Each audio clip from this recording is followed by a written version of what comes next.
Hello friends, आज हम start करने जा रहे हैं न्यूरॉन। न्यूरॉन हमारी बॉडी का सबसे इंपॉर्टेंट सेल है और इसके बारे में हम जानेंगे कि न्यूरॉन होता क्या है। न्यूरॉन क्या है? Neurons are the structural and functional unit of the body. ये स्ट्रक्चरल और फंक्शनल यूनिट है बॉडी की और ये सबसे कॉम्प्लेक्स स्ट्रक्चर है बॉडी का। 100 billions of neuron in our body, 100 millions के करीब जो न्यूरॉन्स हैं हमारी बॉडी में पाए जाते हैं।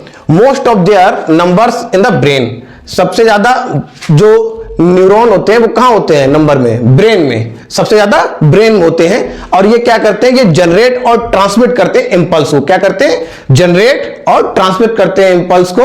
और ये क्या कहलाता है? एक्शन पोटेंशियल कहलाता है। इसका काम क्या है कि एक इंफॉर्मेशन को लेना और उस इंफॉर्मेशन को दूसरी जगह पहुंचा देना, इसका काम है। They need continuous supply of O2 and glucose. इसको ऑक्सीजन की और एनर्जी की जरूरत होती है, क्योंकि कोई भी इंफॉर्मेशन अगर हमें एक जगह से दूसरी जगह ट्रांसमिट करनी है तो उसके लिए हमें क्या चाहिए? एनर्जी चाहिए। तो हमें एटीपी की जरूरत पड़ती है। किसकी जरूरत पड़ेगी? एटीपी की जरूरत पड़ेगी। ये क्या करे? सिंथेसाइज एनर्जी जो होगी वो क्या है? एटीपी है। Transmissions of nerve signals is both chemical and electrical. जो भी हमारी सूचनाएं जो ट्रांसमिट होंगी, जो सिग्नल ट्रांसमिट होगी, वो पहले इलेक्ट्रिक फॉर्म में होंगे और फिर वो क्या करेंगे? जब वो साइनेप्टिक नॉब के पास पहुंचेंगे तो किसमें कन्वर्ट हो जाएंगे? केमिकल में। क्योंकि जो नॉब्स होती है, जो हमारा प्री सिनेप्टिक नॉब है और पोस्ट सिनेप्टिक नॉब के बीच में एक गैप होता है जिसे कहते हैं सिनेप्टिक क्लेफ्ट। क्या कहते हैं? Synaptic cleft. तो न्यूरोट्रांसमीटर उसी क्लेफ्ट से कहां पहुंचते हैं? प्रोसिनेप्टिक नॉब के पास, पोस्ट सिनेप्टिक नॉब के पास पहुंचते हैं, जहां पे क्या होते हैं? रिसेप्टर, प्रोटीन रिसेप्टर होते हैं जो उसको रिसीव कर लेते हैं। दूसरा क्या है? Nerve do not comes into the direct contact with each other. Nerve क्यों? अभी हमने आपको बताया कि नर्व एक दूसरे से डायरेक्ट कांटेक्ट में नहीं आती है। इसके बीच में जैसे ये एक नर्व है और दूसरी नर्व ये है, तो इसे क्या कहेंगे? Presynaptic knob. ये क्या है? Post synaptic knob. और इनके बीच में एक गैप होता है जिसे कहते हैं सिनेप्टिक क्लेफ्ट। तो ये डायरेक्ट नहीं आती है कांटेक्ट में और इनके बीच में गैप होता है जिसके अंदर न्यूरोट्रांसमीटर्स प्री सिनेप्टिक नॉब से पोस्ट सिनेप्टिक नॉब तक जाते हैं। ठीक है, तो ये जो है जो signals between nerve cells and next cell in the chain, जो इंफॉर्मेशन है वो कैसे कैरी होगी? वो एक जगह से दूसरी जगह एक चेन के रूप में होती है। कैसे होगी? एक चेन के रूप में, एक नर्व फिर दूसरी नर्व, ऐसी नर्व से नर्व जुड़ी होती है। तो एक चेन के रूप में सूचना जो होती है एक जगह से दूसरी जगह तुरंत पहुंच जाती है और ये मिली सेकेंड में प्रोसेस होती है, बहुत फास्ट प्रोसेस होती है। Branches processors 0.1 millimetre to metres. जो इसकी ब्रांचेस, क्योंकि क्या है? ये शाखाओं में बढ़ जाती है। जब शाखाओं में बढ़ जाएगी तो जो छोटी छोटी शाखाएं होंगी वो 0.1 मिलीमीटर तक होंगी, लेकिन जो बड़ी, बहुत बड़ी हो जाएंगी, वो सबसे बॉडी में सबसे बड़ी नर्व हो जाएगी, क्योंकि वो शाखा में सबसे बड़ी होगी। तो कैसे हो सकती है? मीटर में भी हो सकती है। किसमें हो सकती है? मीटर में भी हो सकती है। It is divide into 2 part. ये कितने पार्ट में डिवाइड होती है? 2 पार्ट में डिवाइड किया गया है। नंबर 1 पोर्शन जो है उसे साइटोन पार्ट कहा गया है और दूसरा पार्ट को एक्सॉन लिया गया है। साइटोन पार्ट क्या है? ये मेन पार्ट होता है बॉडी का, जो नर्वस सिस्टम है, सेल बॉडी है, उसका क्या है? मेन पार्ट है। और ये कैसा होता है? ओवल इन शेप होता है। कैसा हो? ओवल हो सकता है, राउंडेड हो सकता है। और ये कैसा है? Central part of the neuron. कैसा पार्ट है? Central part of the neuron है। ठीक। और ये कैसा होता है? लार्ज होता है, राउंडेड न्यूक्लियस होता है। देखो, लार्ज है और जो न्यूक्लियस है वो कैसा है? राउंडेड है। एंड थिन न्यूरोफाइबर्स पाए जाते हैं। न्यूरोफाइब्रिल्स जो है वो कैसी होती है? थिन। ये देखो, न्यूरोफाइब्रिल्स पाई जाती हैं जो बिल्कुल थिन है। ओके। जो mitochondria, Golgi bodies, microtubules, endoplasmic reticulum, ribosomes and irregular size of Nissl's bodies found in the cell of the body. जो सेल बॉडी है इसमें क्या क्या पाए जाएंगे? माइटोकॉन्ड्रिया, गोल्जी बॉडी, राइबोसोम्स, ये सारी चीजें निसल्स ऑर्गन्स जो होंगे कहां पाए जाएंगे? सेल बॉडी में। सेल बॉडी में साइटोन, क्या? साइटोन के अंदर पाए जाएंगे। Then Nissl granules made by rough endoplasmic reticulum. जो निसल्स ग्रेन्यूल होते हैं वो रफ एंडोप्लाज्मिक रेटिकुलम के द्वारा बने होते हैं, कह सकते हो, क्योंकि उनके ऊपर क्या होता है? जो रेटिकुलम होते हैं उनके ऊपर राइबोसोम आकर के अटैच हो जाते हैं ऐसे। और इनके अटैच होने के कारण क्या होता है? जो एंडोप्लाज्मिक रेटिकुलम है वो कैसा हो जाता है? रफली हो जाता है। कैसा हो जाता है? रफ हो जाता है। Because ribosomes found on it. क्या होते हैं, राइबोसोम इसके ऊपर पाए जाते हैं, इसीलिए ये कैसा हो जाता है, rough. Cell body is found in the CNS and mainly in grey matter of the brain. जो सेल बॉडी होती है वो या तो किसमें, सीएनएस में होगी या फिर ब्रेन में, मुख्यतः ब्रेन में पाई जाएगी, और बाकी पार्ट जो होता है वो बहुत कम, मतलब जो सेल बॉडी जो है वो किसमें पाई जाएगी, सीएनएस में। कहां, सीएनएस में, और ब्रेन में पाया जाएगा। बाकी जो पार्ट है वो अदर पोर्शंस में पाया जाएगा, पेरिफेरल नर्वस सिस्टम की तरह पूरी बॉडी में फैला रहेगा। जो आपका सेल बॉडी है वो found in CNS and mainly in grey matter of brain. Outside of CNS few cell body are found in small groups that is called ganglia। जो बाहर की तरफ आउटसाइड ऑफ बॉडी थोड़ी सेल पाई जाएंगी वो एक ग्रुप में होती हैं, उन्हें क्या कहेंगे, गैंग्लिया। क्या कहेंगे, गैंग्लिया कहेंगे। ओके, सेकंड पार्ट है सेल प्रोसेसेस और क्या, न्यूराइड्स। क्या है, neurites, cell processes and neurites. It is two types. ये कितने टाइप के होते हैं, दो तरह के होते हैं। नंबर 1 कहते हैं डेंड्राइट्स और नंबर 2 कहते हैं एक्सॉन। नंबर 1 को क्या कहेंगे, डेंड्राइट, और नंबर 2 को एक्सॉन कहेंगे। जो हमारा डेंड्राइट होता है वो स्मॉल होता है और ये एक भी हो सकता है और एक से ज्यादा भी पाए जा सकते हैं, और ये थिक होगा। इसका जो बेस होगा वो कैसा होगा, थिक। देखो इसका बेस कैसा है, थिक है, बट जो इसका एक्सेस पॉइंट होगा वो थिन होगा। कैसा होगा, थिन होगा।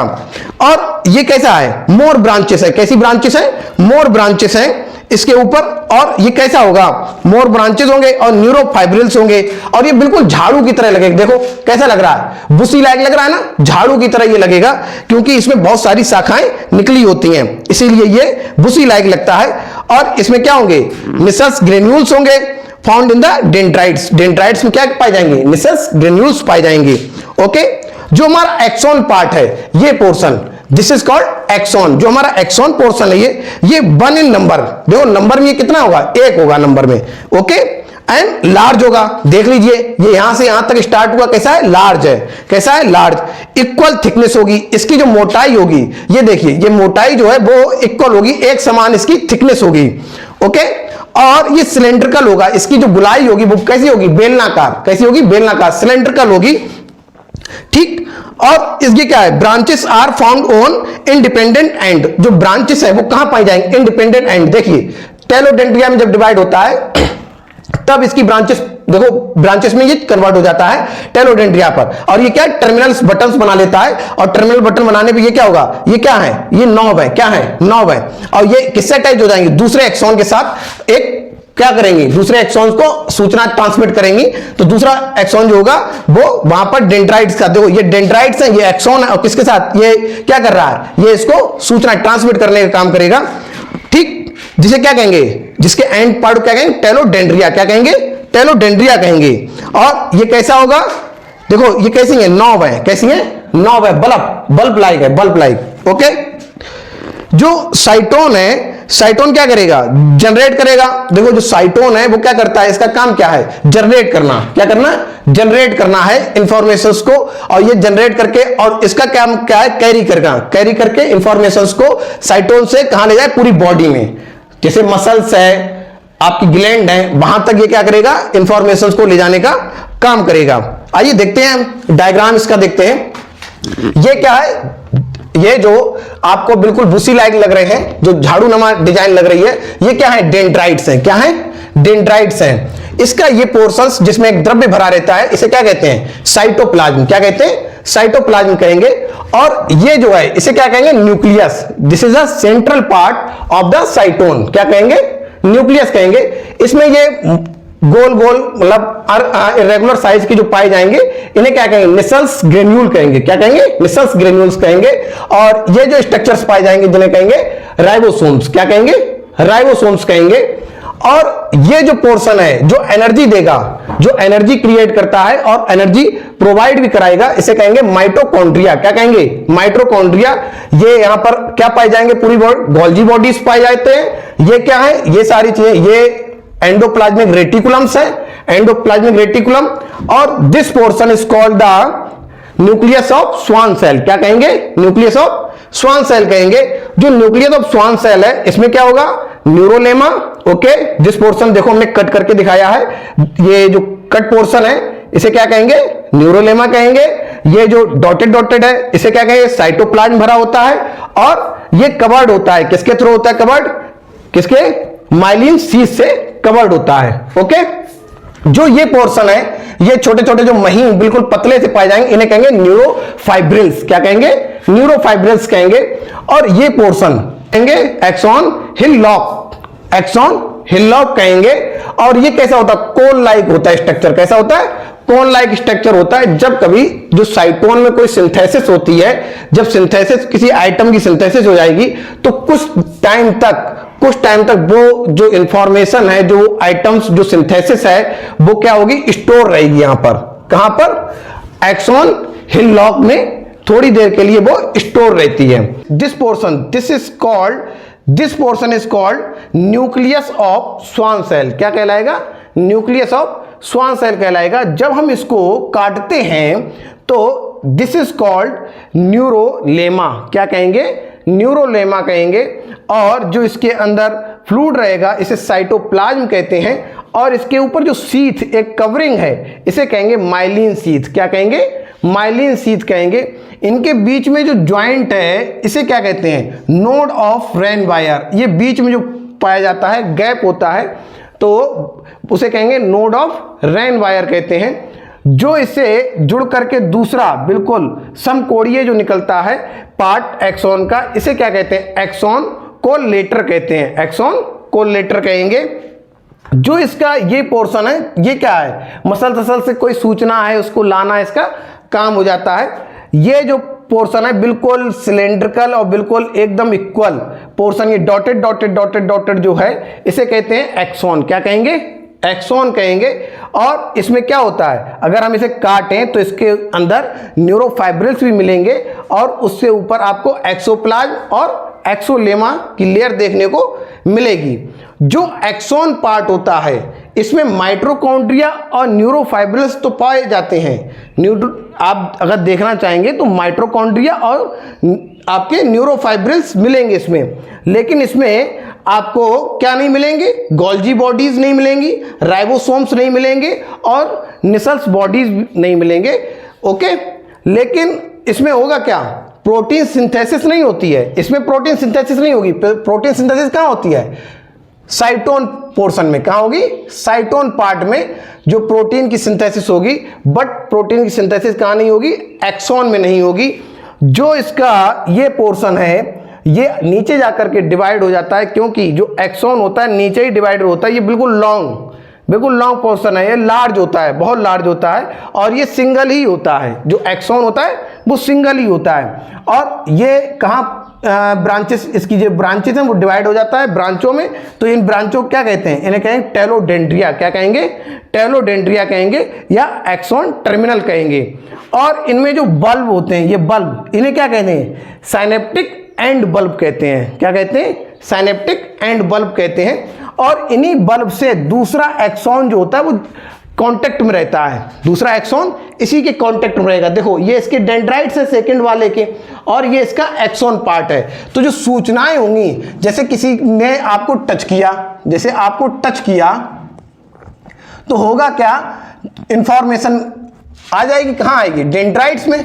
और डेंड्राइट से होते हुए कहाँ आएगी, एक्सॉन पार्ट में। और एक्सॉन से होते हुए सूचना सीधे टेलोडेंड्रिया, और टेलोडेंड्रिया कहाँ आएगी, आपके बल्ब में, ये सिनेप्टिक एंड बल्ब में आएगी। और सिनेप्टिक जो एंड बल्ब हैं, इससे क्या जुड़ा हुआ है, दूसरा न्यूरॉन जुड़ा हुआ है। क्या जुड़ा है, दूसरा न्यूरॉन जुड़ा हुआ है।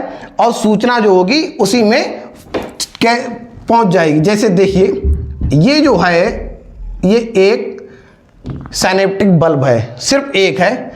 इसके अंदर छोटे छोटे वेसिकल्स होते हैं, इनमें न्यूरोट्रांसमीटर्स फिल रहते हैं। क्या रहते हैं, न्यूरोट्रांसमीटर्स रहते हैं। और माइटोकॉन्ड्रिया, क्योंकि कोई भी इंफॉर्मेशन अगर मैं कहीं भेजनी है तो उसके लिए क्या चाहिए, एनर्जी। तो एनर्जी कब मिलेगी, जब वहां पर क्या हो, माइटोकॉन्ड्रिया। और माइटोकॉन्ड्रिया क्या करेगा, एडीपी को कन्वर्ट कर देगा किसमें, एटीपी में, प्री साइनेप्टिक नर्व। और ये क्या करेगा, ये क्या पोर्शन है, साइनेप्टिक क्लेफ्ट। क्या है, साइनेप्टिक क्लेफ्ट है, ये दरार है, साइनेप्टिक क्लेफ्ट। और दूसरा जो है उसे क्या कहते हैं, पोस्ट साइनेप्टिक नॉब। अब होगा क्या, इसके ऊपर क्या है, प्रोटीन रिसेप्टर। ये क्या है, प्रोटीन रिसेप्टर हैं। तो जो न्यूरोट्रांसमीटर हैं ये क्या करेंगे, जब कोई इंफॉर्मेशन आएगी तो ये क्या, वेसिकल से निकलेंगे, वेसिकल्स रैप्चर होंगी, न्यूरोट्रांसमीटर निकलेंगे एनर्जी के साथ, और ये क्या करेंगे, चैनल के माध्यम से, इन चैनल से बाहर निकल आएंगे न्यूरोट्रांसमीटर। देखो ये मान लो ये निकले हैं न्यूरोट्रांसमीटर्स। अब ये न्यूरोट्रांसमीटर्स क्या होंगे, इस रिसेप्टर से, जो प्रोटीन रिसेप्टर है इससे अटैच्ड हो जाएंगे। अटैच्ड होकर के वो सूचनाओं को क्या करेंगे, यहाँ से क्या करेंगे, वो सूचना आगे के लिए फॉरवर्ड हो जाएगी। फिर आगे क्या, आगे भी ऐसी प्रोसेस जुड़ी होगी, ऐसे ही प्री सिनेप्टिक नॉब, फिर पोस्ट सिनेप्टिक नॉब जुड़ी होगी। सूचना कहाँ तक पहुँचेगी, ब्रेन तक पहुँचेगी। अब देखो यहाँ होता क्या है, अगर न्यूरोट्रांसमीटर किसी तरह सूचनाओं को नहीं पहुँचा पाए तो उसमें क्या होगा, यहाँ पर इंफॉर्मेशन, मान लो ये कोई इंफॉर्मेशन भेजनी थी, अब वो इंफॉर्मेशन यहाँ तक ना पहुँच पाए और न्यूरोट्रांसमीटर यहीं ख़त्म हो जाए तो वो इंफॉर्मेशन पहुँच नहीं पाएगी। मतलब क्या कहलाएगा कि ये इंफॉर्मेशंस जो है वो आगे फॉरवर्ड नहीं होगी, क्या फॉरवर्ड नहीं होगी, और यहीं पर न्यूरोट्रांसमीटर मर जाएगा, वो सूचना यहाँ तक नहीं पहुँचेगी। कभी कभी आपने देखा होगा कि किसी ने आपसे कोई बात कही तो आप कहते हैं आपने क्या कहा, आप दोबारा उससे पूछना चाहते हैं कि आपने क्या कहा, हमने सुन नहीं पाया। इसका मतलब क्या है कि आपके जो सूचना है वो पूरी तरह से आपके ऑडिटरी नर्व नहीं ले पाई है, तो वो आगे कैरी नहीं हो पाती है। ठीक, समझ में आया? स्क्रीनशॉट ले लीजिए इसका।